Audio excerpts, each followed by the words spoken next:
सचिन, आपण पाहतोय 11 मतदारसंघ आहेत जळगावमध्ये. काय नेमकी सध्याची स्थिती दिसते? राजकीय समीकरण नेमकी काय सांगतायत? कोणत्या अशा लढती आहेत ज्यामध्ये चुरशीची लढाई होऊ शकते? निश्चितच गौरी, आपण जर बघितलं तर संपूर्ण राज्याचं लक्ष हे जळगाव जिल्ह्याकडे लागलेलं आहे. कारण जळगाव जिल्ह्यात 3 मंत्रीचा जिल्हा म्हणून ओळखला जातो आणि एक केंद्रीय राज्यमंत्री या जळगाव जिल्ह्यात आहेत. एकूण 11 मतदारसंघात विधानसभा निवडणूक घेतली जाणार असल्याने 11च्या 11 मतदारसंघात आपल्याला चुरस पाहायला मिळते आहे. आपण जर सुरुवात केली तर सर्वात राज्याचं लक्ष लागून असलेल्या जामनेर विधानसभा मतदारसंघाकडे सर्वांचं लक्ष आहे. कारण मंत्री गिरीश महाजन यांच्या समोर शरद पवारांनी दिलीप खोडपे, जे भाजपमधलेच इतके वर्ष त्यांनी भाजपमध्येच काम केले होते, गिरीश महाजनांचे सहयोगी होते, त्यांनीच गिरीश महाजनांसमोर आव्हान उभं केलं आहे.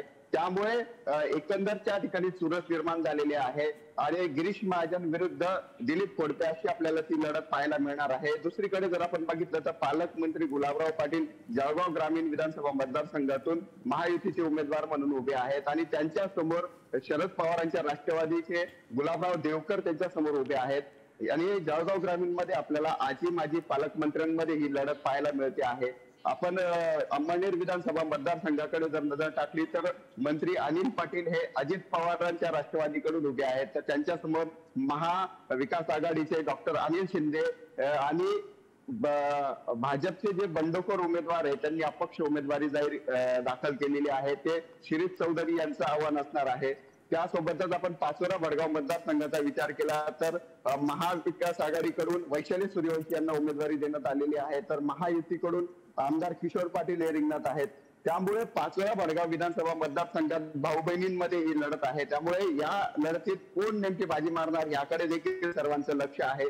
त्याबरोबरच चाळीसगाव विधानसभा मतदारसंघामध्ये माजी खासदार, भाजपचे माजी खासदार उन्मेष पाटील यांनी ठाकरेंच्या सेनेत प्रवेश केल्यानंतर आता ते महाविकास आघाडीकडून रिंगणात आहेत. तर दुसरीकडे महायुतीकडून मंगेश चव्हाण हे दुसऱ्यांदा रिंगणात आहेत. आपण जर बघितलं तर हे दोघे अगोदर पहिले चांगले मित्र होते आणि या 2 मित्रांमध्ये ही लढत असणार आहे. त्यामुळे ही देखील एक लढत लक्षवेधी ठरणार आहे. त्याच पद्धतीने चोपडा विधानसभा मतदारसंघात देखील तीच परिस्थिती आहे. मुक्ताईनगर मतदारसंघात एकनाथ खडसे यांच्या ज्या कन्या आहेत रोहिणी खडसे या महाविकास आघाडीकडून रिंगणात आहेत. त्यांना शिंदे सेनेचे चंद्रकांत पाटील हे आव्हान देणार आहेत.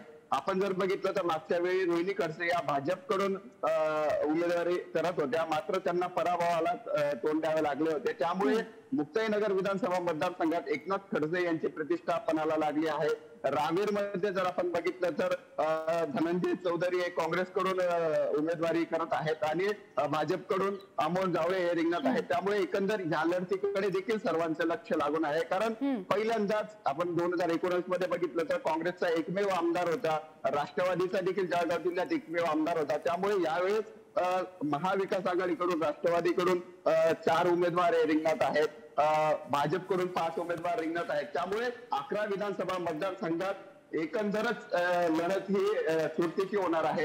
महाविकास आघाडीचे आपण जर बघितलं तर एकंदर मागच्या वेळी महाविकास आघाडीचे मित्र पक्ष बघितलं तर एकच आमदार त्यांच्या बाजूने होता आणि काँग्रेसचा एक आमदार होता. महायुतीला 2019 मध्ये या ठिकाणी सर्वाधिक जास्त आमदार निवडून आले होते. त्यामुळे एकंदरच महायुतीचे जे नेते आहेत त्यात मंत्री गिरीश महाजन असतील, मंत्री अनिल पाटील, मंत्री गुलाबराव पाटील यांच्यासह केंद्रीय राज्यमंत्री रक्षा खडसे यांच्या प्रतिष्ठापनाला लागल्या असून 11च्या 11 जागा या निवडून आणण्यावर मंत्री गिरीश महाजन यांचा भर असणार आहे. महायुतीचे जे प्रबळ नेते यांच्याकडून 11च्या 11 जागा निवडून येणार असल्याचं सांगितलं जात आहे.